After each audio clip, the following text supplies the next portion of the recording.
TV सत्यमेव व्रतम। भेट झाली हे बरोबर आहे, परंतु अर्धा तास बंद खोलीमध्ये चर्चा झाली हे आज सकाळी मी आपल्याकडनं ऐकतो। मला असं वाटतं की काल राजसाहेबांना शिंदेसाहेब का भेटले त्याचा खुलासा स्वतः शिंदेसाहेबांनी काल केलेला आहे।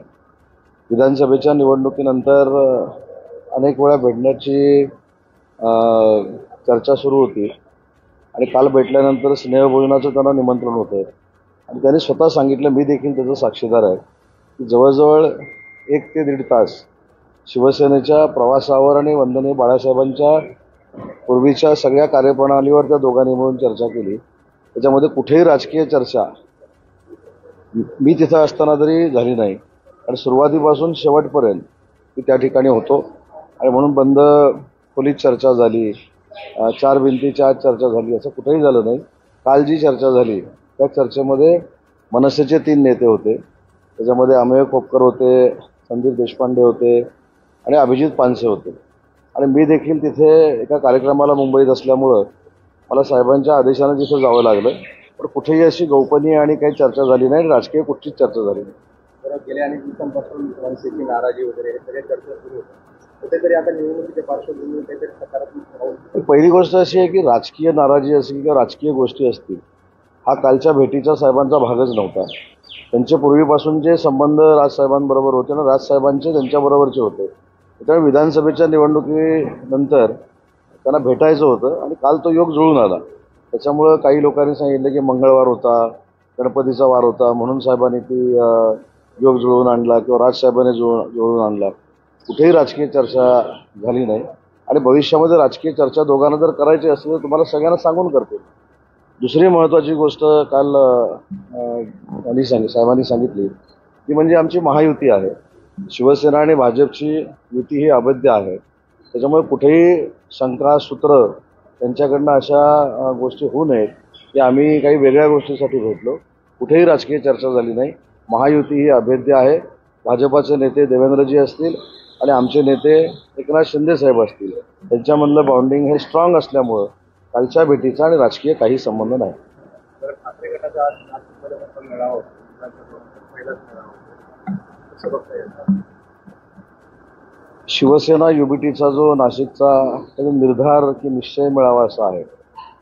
प्रत्येक लहान मोठ्या पक्षाला स्वतःचा पक्ष वाढवण्याचा अधिकार लोकशाहीनं दिलेला आहे आणि म्हणून त्याचा एक भाग म्हणून तिथे ते मेळावे करतील, पुन्हा एकदा शिंदेसाहेबांची बदनामी करतील, पुन्हा एकदा शिंदेसाहेबांना वाटेल ते बोलतील, पण त्याचा काडीमात्रही परिणाम शिंदेसाहेबांवर आणि वंदनीय बाळासाहेबांच्या विचाराच्या शिवसेनेवर होणार नाही। उलट अशा पद्धतीची जी टीका टिप्पणी झाली आहे त्याच्यापेक्षा माननीय एकनाथ शिंदेसाहेबांचं वलय हे महाराष्ट्रामध्ये अजून विकसित होईल। त्याच्यामुळं त्या मेळाव्याला त्यांनी काय बोलावं त्यांचा जरी प्रश्न असला तरी एक कलमी ते फक्त आमच्यावर टीका करतील हे आम्हाला आजच सकाळी सांगतो, संध्याकाळी सभा असली तरी। ज्या पद्धतीने एकनाथ शिंदे बाहेर पडत आहेत, सभांना प्रतिसाद मिळतो, दुसरीकडे ठाकरे गटात गळती सुरू होते, त्यामुळे गळती थांबवण्यासाठी कुठेतरी आता महापुरुष बाहेर पडतात अशी चर्चा नाही। आपण किती ठिकाणी ठिगळं लावणार आहोत? मला असं वाटतं की एक ठिकाणी जर ठिगळं लावायचं असेल तर आपण समजू शकतो। दररोज शिंदेसाहेबांच्या नेतृत्वाखाली प्रवेश सुरू आहे, दररोज, हे मी ठामपणानं सांगतो आणि याच्या पुढे देखील सांगतो की अनेक महाविकास आघाडीचे नेते हे साहेबांच्या संपर्कामध्ये आहेत आणि ते भविष्यामध्ये तुम्हाला शिवसेना या पक्षामध्ये शिंदेसाहेबांचं नेतृत्व स्वीकारतील हे मी खात्रीलायक सांगतो। नागपूर हिंसाचारामुळे घटनेचा जो बहीण आरोपी होता महानगरपालिका आयुक्तांना हायकोर्टात 200 माफी मागावी। मला असं वाटतं की ती जी काही त्यावेळेची प्रोसेस होती ती महानगरपालिका असेल किंवा तिथली स्थानिक स्वराज्य संस्था यांनी केलेली होती। आता कोर्टामध्ये नक्की काय झालं, काय आर्ग्युमेंट झालं, त्याच्यानंतर न्यायालयानं काय निर्णय दिले त्याच्यावर मी न्यायालयाच्या बाहेर बोलणं योग्य नाही। नाशिकमध्ये रात्री हिंसाचार काढण्यासाठी आत काढणार होते तर मोठं दगडफेक झाले, 12 ते 15 पोलीस अधिकारी कर्मचारी जखमी झालेले आहेत। आताही तणावपूर्ण परिस्थिती नाशिकमध्ये। काही गोष्टी या समजून घेतल्या पाहिजे, काही गोष्टीचा राग हा पोलिसांवर काढून उपयोगाचा नाही, कारण पोलीस काही कुठच्या एका जाती धर्माचे नाहीत। त्यांनी महाराष्ट्राचं संरक्षण, महाराष्ट्राला जपण्याचं काम महाराष्ट्र पोलीस, मुंबई पोलिसनं अनेक वेळा केलेलं आहे। काही गोष्टी जर मनामध्ये शंका असेल तर बसून संवाद करून सुटू शकतात, त्याच्यासाठी दगड हातात घ्यायची काही गरज नाही। जालन्यात 50,000 कोटींचा अपहाराचा प्रकरण समोर आहे. शेतकऱ्यांच्या नावावर म्हणजे 50 कोटींची घोटाळा केला.